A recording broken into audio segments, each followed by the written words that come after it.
Hi, my name is Varisha, and today I'm going to tell you how your customer can update their profile picture in their customer portal. So, once you have logged into your customer portal, this is the screen you will be seeing of the dashboard. In order to access the profile information area, we're going to go to the top where there is a profile icon and click on My Profile. On the next screen, we are going to click on Edit, and it will give you the option to browse for your profile image and upload it.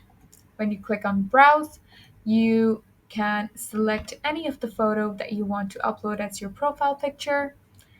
Once it's been uploaded, you can simply click on Save and your profile picture will be updated.